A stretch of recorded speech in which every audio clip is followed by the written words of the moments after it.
ATP, what it do with your boy Claymore Rain, back at you guys with another one. Yeah, this one right here I had to put out there, man. First of all, shout out to my subscribers. You know, I always got to shout you guys out, man. Where would we be without you guys, right? Appreciate the support. If this is your first time tapping into the content, of course, I'm going to invite you to go ahead and hit that subscribe button, hit your bell icons as well, so you are getting alerts when all this content is dropping. So this video right here been taking a while to be made for me. You know, I at one point or another, I just wasn't gonna even do the video, right? What I was gonna do is just watch the fight like everybody else, because it's such a 50-50 fight. Vergil Ortiz versus Israil Madrimov this Saturday. Quite possibly gonna steal the show. Quite possibly gonna be the fight of the night, fight of the year candidate potentially, right? Depending on how this fight goes. And there's just so many arguments to be made on either side as far as who you might be leaning towards to win this fight. And let's be honest, I probably couldn't argue with none of you guys or debate with any of you guys on why one guy would win over the other guy. But look, at the end of the night, there will be a winner, right? Somebody's going to step up that night. And you got to think the guy, it's going to be a lot of will involved in this fight.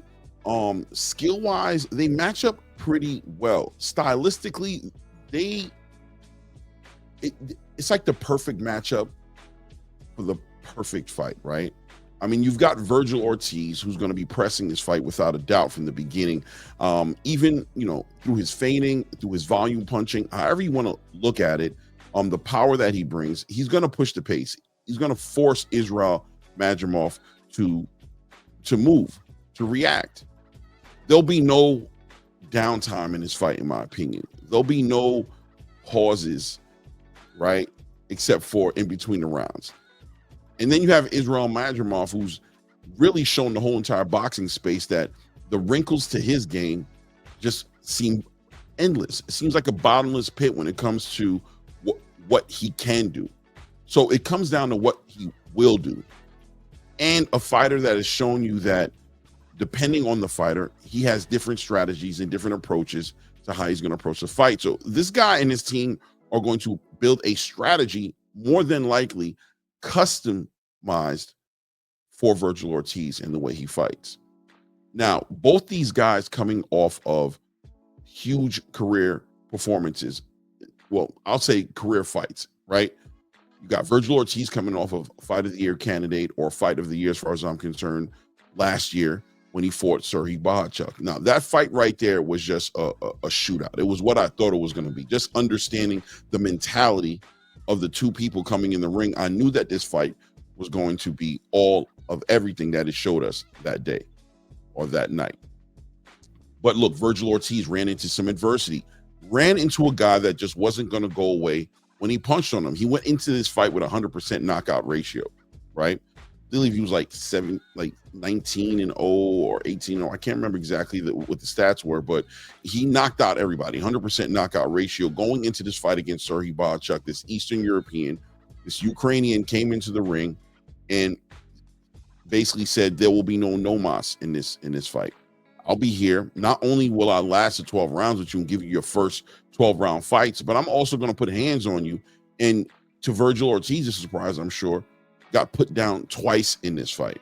Nonetheless, able to come out in the back end of this fight as the victor. A lot of people will push back at that idea. A lot of people thought Serhiy won that fight, and that's interesting.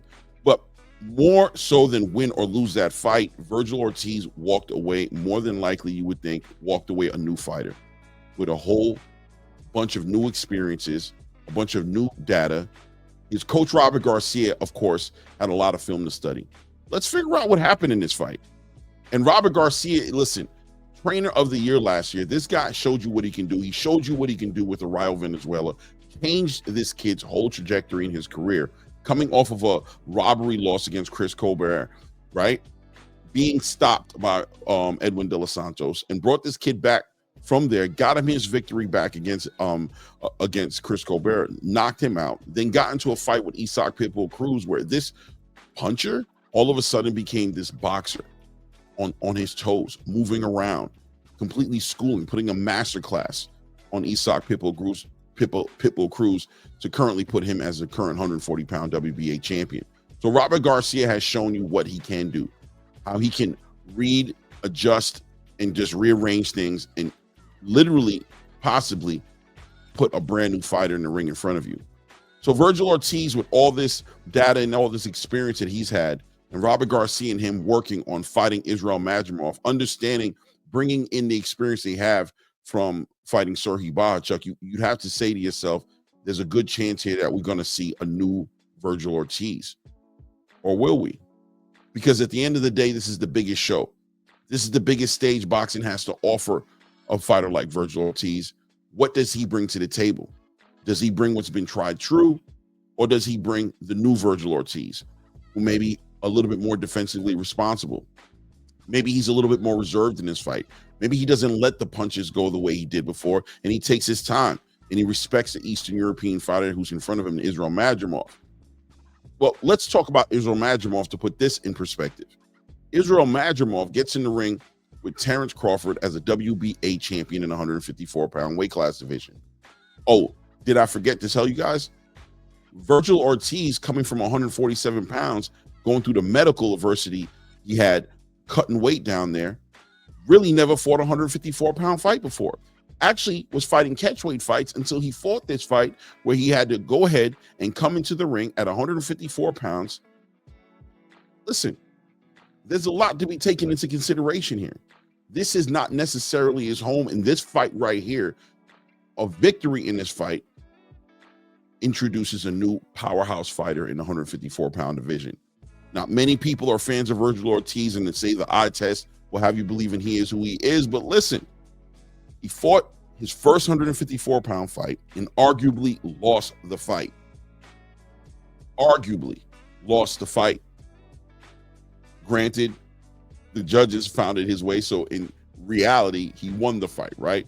But fans across the space, you'll see arguments across the whole entire inside the whole entire boxing community that will argue as to whether or not Serhii Bohachuk won that fight or Vergil Ortiz won that fight. So this is his opportunity to kind of put those thoughts to bed and really introduce himself as what he wants to be. He's the current WBC interim champion, but this fight right here seems like it's going to be the introduction of Vergil Ortiz.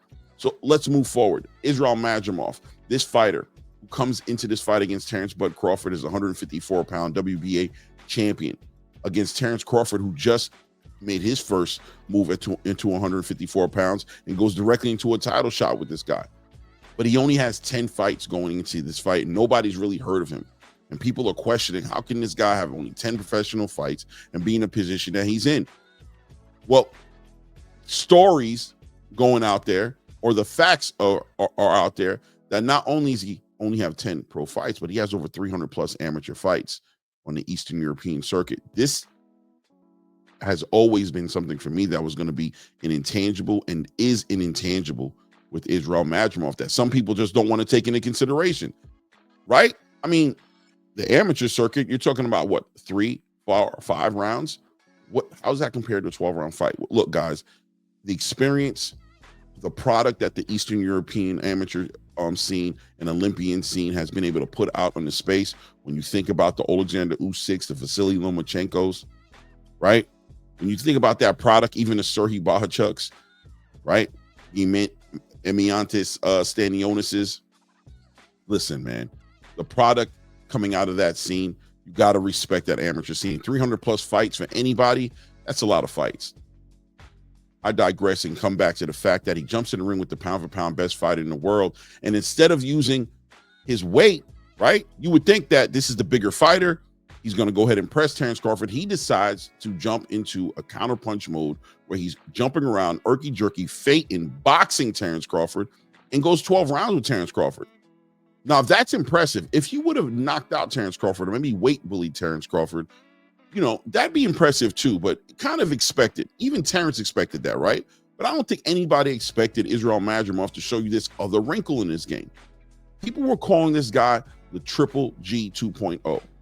Trust me when I tell you, Triple G was a great boxer, but it wasn't about his boxing that caught the eye of his fans. It was his knockout power. It was his aggression, right? Israil Madrimov comes in this fight and says, forget about Triple G 2.0. Maybe I might bring in a little bit of Lomachenko 2.0 and shows you his boxing skills, shows you his athleticism. Not only show you that he can hang with Terrence Crawford, but takes him to 12 rounds where a lot of people argue not only was it a competitive fight, but some people thought he won. I didn't think that. But look, at the end of the day, just to be able to get that kind of attention lets you know that you beware of what Israil Madrimov is bringing to the table, because depending on who shows up in the night that you have a fight with Israil Madrimov, it can be the difference between a long night and a short night. Hope that doesn't go over your head. Now let's bring it all together. Israil Madrimov showing you that he can adjust, that he's a guy of many trades, a Rain Man of sorts inside of the ring, and you don't know what to expect from him. And then you got Vergil Ortiz, who's pretty much been, I don't want to say a one-trick pony, or maybe I'll say more so a little one-dimensional. What are we going to look forward into this fight, and how are we going to predict this with all that information coming full circle? Well, I'll tell you what, Vergil Ortiz, he's going to have to show me his ability to adjust in this fight. I didn't see that in the Vergil Ortiz Serhiy Bohachuk fight. He pretty much just pressed his whole entire will and agenda forward and turned it into a shootout with Serhiy Bohachuk and got that victory, but never adjusted to what Serhiy was doing. Serhiy was always able to catch him off guard on angles, beat him up on the inside, trade punches with him, hit him with clean shots, knock him down. Those things were there. That's why people feel like Serhiy Bohachuk won this fight, because they feel like he controlled the pace of the fight. He was the ring general in that fight, they would have considered. He's going to have to adjust in this fight without a doubt, because I'm sure Israil Madrimov is going to make sure of that. And he's going to be tested, and he's going to have to show the space that he's not just going to be a come-forward fighter, that he can also be a boxer, that he's going to be defensively responsible, and that he's ready for a 12-round fight no matter what. He doesn't need to have the stop, but he'll take the stoppage if it comes to him. Israil Madrimov, his job is going to be to make sure that Vergil Ortiz is uncomfortable and that he's not able to just come forward. And when he comes forward, to make him pay for it. Make him pay for it bad, and he can do that, because although he showed you guys that he was willing to box and jump around and move around the ring and show you his footwork, that he's also got a Triple G 2.0 in him. And he has the power more than likely to hurt Vergil Ortiz. So where am I at with it right now with these two future superstars of the 154-pound weight class division step into the ring? I'm going to be honest with you. It can go either way, but if I had to make my choice right now, I'm going to go with the guy who can adjust, who can move around, who can do things, who can go through stuff, but adjust in his approach and make the whole fight a brand new fight. He can win rounds. He's the guy who could take advantage of an aggressive fighter, a flat-footed fighter who wants to come in and knock him out. I'm going to lie to you guys, man. Let me go ahead and mute this. I ain't going to lie to you guys. I'm having a hard time with this. It can go either way. It won't shock me. But I got a funny idea that Israil Madrimov is going to go ahead and walk away with this victory. I just think he's going to be able to do things, and I've seen him adjust. I've seen the wrinkles to his game. And I know if he gets in trouble, I believe in his ability to adjust and make things different. Give Vergil Ortiz many different looks in that ring. And my question is, will Vergil Ortiz be able to adjust to all those different looks? Styles make fights. Madrimov has many styles to his fight. How many styles does Vergil Ortiz have to his? I'm leaning with Israil Madrimov on this one. You guys let me know what you think in the comments, though. A 50-50 fight, quite possibly the most competitive fight on the card, probably a fight of the year candidate. I'm not going to be mad at you either way, but I'm going with Israil Madrimov. You guys let me know what you think in the comments. Listen, guys, once again, thank you to all my subscribers. If this is your first time tapping into the content, as I stated in the beginning of the video, I'm going to invite you to go ahead and hit the subscribe button. Hit your bell icon as well, so you are getting alerts when all this content is dropping. But until the next one, guys, at this point, we're out.